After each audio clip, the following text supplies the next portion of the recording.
Hello everybody, I'm Chuck Todd. Up next, we're going to the courtroom and the back room. And we're also going to NBC. Oh wait, no, that's just you, Chuck Todd. Thank you very much, thank you very much. We see parents who dream big, of honor students and artists. By supporting programs that help children learn, we help parents watch their dreams come true. From the Watergate building in Washington, this is Hotline TV. Now here are Hotline editors Chuck Todd and John Mercurio. Hi everyone, I'm John Mercurio. Well, the trial of Scooter Libby may be nearing its dismal end, but we are just getting started with you. That's right, the defense wrapped up abruptly earlier this week, announcing that they weren't going to do anything. There was probably a collective sigh of relief in Washington, or at least the White House. And do you think we wanted this like Nancy Grace wants a missing child? I love Nora. Nancy Grace, friend of the show. Let's be honest. Nancy Grace is a big friend I'll of the say show. this. I'll say this. I am, I wish Cheney was testifying just because It I wanted would to be see the Cheney spectacle. testify. Everybody wanted to see Cheney. But Everybody wanted Rove to let's be testify. realistic. The White House done had no part of this. Right. I mean, Libby is now taking one for the team. They went ahead and went with the, you know what, our defense is we're not going to have a defense because they want to say, see, the prosecution's case is so bad, we don't need to have a defense, which is really not their defense. You know, I've been covering this story for a while, or watching the story. The story's Been coverage. covering this I've for a been watching the while. story's coverage for You a while, and and David I will Schuster. say this: me and David Schuster, Friend me of the show. and Neil Lewis at the Times, and there was no bigger day of coverage than the day that there were 6 journalists on the stand at the White House. In courtroom number 16. And guess why that was? Reporters like nothing better than reporters making news. When they're part of the story, when they're part of the process, that piques their interest, I think, more than anything else. It's true, and it's actually kind of sad because one thing about this trial I feel like we've learned, and it was one of those things, I talked to some White House reporters who were there in the White House in 02 and 03, and I said, don't you wish now you could take these transcripts from the courts and rewrite your stories back then? Because clearly this wasn't a disciplined White House. Clearly they were at war with each other. There's an interesting story going on here. The relationship between Ari and Rove and Libby, and there was a Cheney thing and there's a Rove thing. And that's an interesting story. This is how our presidents worked and all this stuff. And instead, we're trying to figure out who hates who at the New York Times or at NBC. Well, I'm not going to say that. You say that. Those are my new colleagues. But Nobody hates you at NBC. Nobody hates anybody at NBC. Those are professionals. It's a nice broadcasting company. That's right. But look, what's interesting, there are a lot of journalists who come out of this looking a little bit scarred. Nobody probably more so than Judy Miller, but a lot of other reporters but you know who comes out of this thing looking really good? Walter Pincus of the Washington Post. People call him Walter A14 Pincus because most of his stories don't make the front page. They're dry.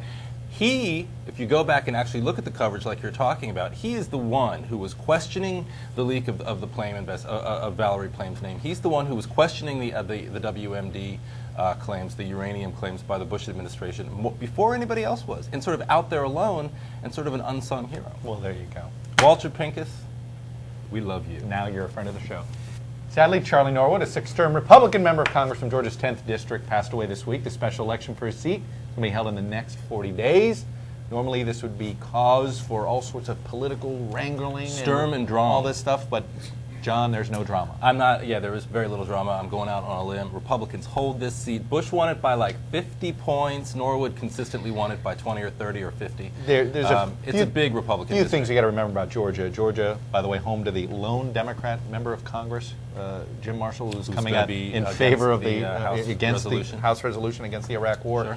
Georgia, one of, I think, only 2 or 3 states that actually saw the Republican vote grow over the last 2 or 3 election cycles. They redistricted Georgia. The Republican seats are more Republican. The Democratic seats are going to be Republican. Well, you have a lot of fancy knowledge about Georgia, but talk to us about the 10th Congressional District. Well, no, it's fancy knowledge. This is your classic case of where all that fancy you're talking knowledge, about that something. fancy knowledge might mean a lot over there at your friends over at the Peacock Network. This is a but back classic here at case. Hotline TV, we just want the nuts and bolts of the 10th Congressional This is District. a classic case of where you talk about something in a bigger picture when you realize you know Maybe on the nothing networks. about the details. And that's what it's all about. I'm going to talk to you Johnny about M. State Senator Ralph Hutchins. Well, that's what I'm waiting for. You're the last expert. week, before Charlie Norwood's death, that he was going to run for this seat. And I, like you, find that to be slightly distasteful. Neither of them, they weren't close friends. They ran against each other in the '94 primary.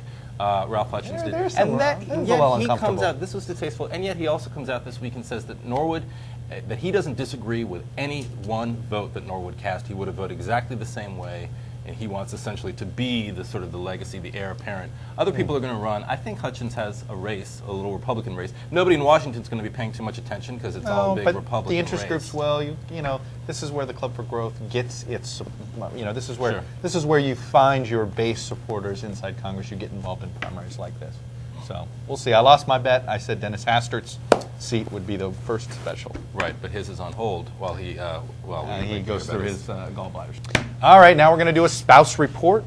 Which significant others, children and spouses, are going to become assets, and which ones might become liabilities? We've seen a lot of them. Big week. We saw Ann Romney get some national We TV did time. indeed. Michelle Obama was on 60 Minutes. Barshell. The Barshell thing. The Barshell thing. You know what? Politico's trying to make Barshell work. We gotta Politico's see. just trying They're to trying to be. make everything work. Yeah, and Some you're- things are working. Yeah. And some things are definitely working. And But we'll see about Barshell, I don't know. Well, Billary, of course, is sort of a part of the American vernacular at this point. We'll Sure. see. The jury is out not only on Barshell, but on Michelle Obama herself and I think whether so, a or little not bit. she's an asset or not. I say this about Michelle Obama. She reminds me of Hillary Clinton '92, which I put in our weekly rankings this week, and an Obama person said, well, what the hell do you mean by that? Took it the wrong way. And I said, you know, there are positives and negatives about being compared to Hillary Clinton circa '92. Oh, I think she's opinionated. She's clearly not going to be an easy person to manage. Right. But actual American people might find that compelling and might find that refreshing. And I think sometimes the media maybe gets a little too sensitive to an outspoken spouse. And she's clearly going to be an outspoken spouse. I will say, as I have said before, this is a very sensitive topic, but I think it's one thing to be an outspoken spouse. I think it is another thing, honestly, I do think this, to be an outspoken African-American spouse. I do. I think Wow, that- you I think there's a double? You think there's a double standard? Well, I think there's a huge double standard for African-American candidates. We're We'll see. already seeing that play out for Obama, but I think for Michelle Obama to be, and I'm not saying this is right, in fact, I think it's wrong, but I think the fact that she's an outspoken African-American spouse will be a problem for the Obama campaign if she turns out to actually be an outspoken spouse. You know, I don't even know necessarily what that means, but it could be. You know, it's an interesting. Her 60 Minutes thing, for 80% of the interview, she was incredibly charming. I thought her little smoking thing when she said, if any of you out there see him smoking, you call me. And I thought that was very charming, and there was something refreshing about that. Right. And then there was that moment where she said, well, you know, when they were asking if you fear for his life, and she said, well, you know, as a black man, he could get shot at a gas station. And as a Washingtonian, I sat there and said, I remember the sniper. It actually didn't matter if you were black, white, Hispanic. Everybody was getting shot if you were at a gas As a station. black man, It was sure. sort of one of those. And what did she mean? What was that? And I think I knew what she meant, which is saying, you know, you can get shot anywhere, or you know, sometimes anybody in young black America feels that could get. There was clearly other context she wanted to provide there, but that may have not gone across very well. A couple other spouses. You mentioned Ann Romney with the announcement. Interesting that Mitt Romney included and mentioned his wife of 26 years, the One wife. only candidate and the only top candidate in the Republican field. It's not even a funny joke. Been It's not even a funny joke anymore. It that is, the but Mormon it's has true. the one. But it's true. The We're Mormon talking has the one about wife. it. Elizabeth Edwards also strong. You know, if he can bring her out and make her a big part Maybe, of the campaign like but, she was. but we're in hearing 04. whispers that, you know, this whole blogger debacle, that somehow she's been, that she's been on a different side of the consultants on this, and you know, what role has she played in this whole, Right. which was a debacle this week. Then you have Judy Giuliani, who really sort of went effusive about Rudy the Love Man. Yeah, he is a testosterone machine. Yeah, that in- Rudy man, which of course in that helps him magazine out with the article. people who are offended by cross-dressing. That's all I'm saying. Okay, are you offended by I'm cross-dressing? not offended by cross-dressing. Actually, I That's think the not number one family surrogate, the most effective one, is going to end up being the person we've not talked about. Bill Clinton. Chelsea Clinton. I think that Chelsea Clinton will end up being the thing that softens up Hillary more.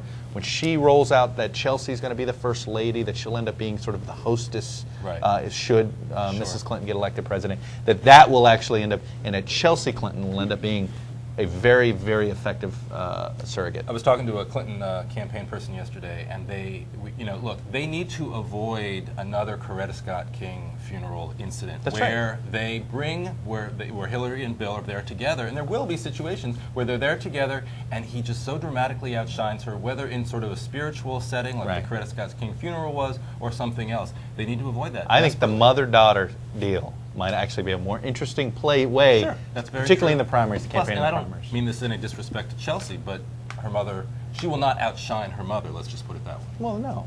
Not in a political or... Finally, today we're put together a reenactment of this week's key 08 endorsements. There were a ton of them this week. The following is not an actual exchange, but only the reenactment of what we can only hope would have transpired. Let's see who the first reenactment is. With no further ado, we have, ladies and gentlemen, Hold up to your camera there, Johnny. Senator Barack Obama. Ring! Hi, I'm Tim Kaine. Oh, hello, Governor Kaine. How are you? It's very nice to hear from you. Well, hi. I'm not endorsing anybody, Mark. I'm endorsing Mark Warner for president. Oh, well... Have you met my friend Jim Webb? But Mark Warner, governor's not running for president, and, gosh... if you look back at my record, and frankly, if you look at a lot of people who are working on my campaign... they're all Virginians, aren't they? They're all Virginians. We're all Virginians. I don't know. All my campaign staff is working for Hillary I've Clinton. said this privately. I've never said it publicly because I've never had the guts. But what I tell people privately is that we are all Virginians, ultimately, when it really comes down to it. All of America's Virginians. All of America is Virginians. And if you endorse me... You got my endorsement. I'll say it. Okay. All right. That Still was trying to fun. figure out how this one works. But it's Next, it's number 2. Oh, I get to be John McCain. Hi, I'm looking for anybody to embarrass Mitt Romney. Hey, that... Anybody I'm not to gonna embarrass Mitt Romney? Yeah, I can't remember. Did you? I'll even did take- you push me out of the Massachusetts governor's race? No. You didn't. Okay, well then you got my endorsement. Governor Swift, you literally are relevant for 30 seconds By the way, in this entire campaign, Thank right? you for calling me Governor Swift and not Yeah. acting Governor Swift. I appreciate that. You're going to be appreciate relevant for the all of 30 omission. seconds. I can make you relevant. And this is the 30 seconds Then right endorse now. me. There it is, and done. You're gone. Okay.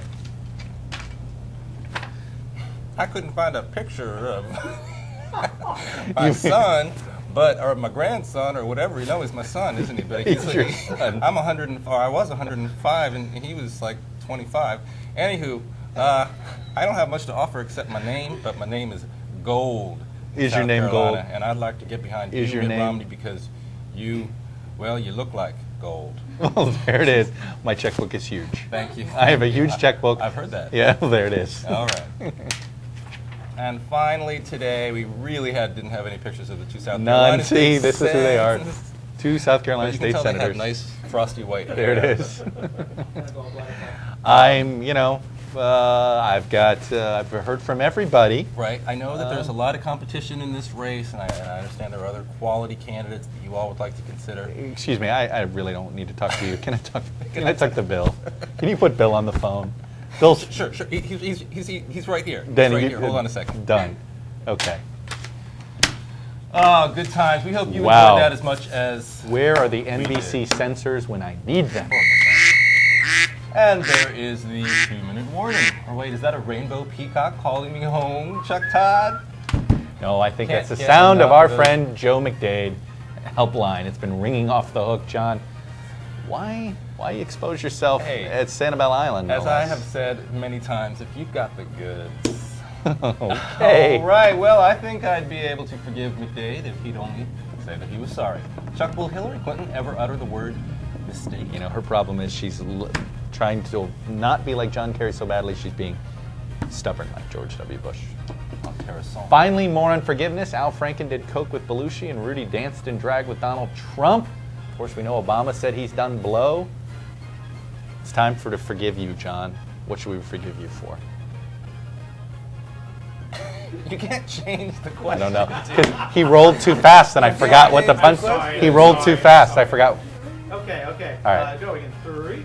I mean, not that I have that good of an answer, but... Sure. Finally, more on forgiveness. Your boy Al Franken did coke with Belushi and Rudy danced in drag, which you keep talking about with Donald Trump. Can we ever forget these things? And actually, do we ever want to? I mean, I will say this, and others will too, but if you're good enough, whatever. That is awful. All right, so do we have time to show up to a Bush press conference and, humor him? Well, like, oh, look, it's John Mercurio. Where are you from? What's the hotline, John? You should read it, and then pay David Gregory to Unbelievable. To give him a little plug. Unbelievable. There's the buzzer, and we're out of here for today. I'm John Mercurio, and we'll see you on Monday. I'm Chuck Todd. Thanks for watching Hotline TV.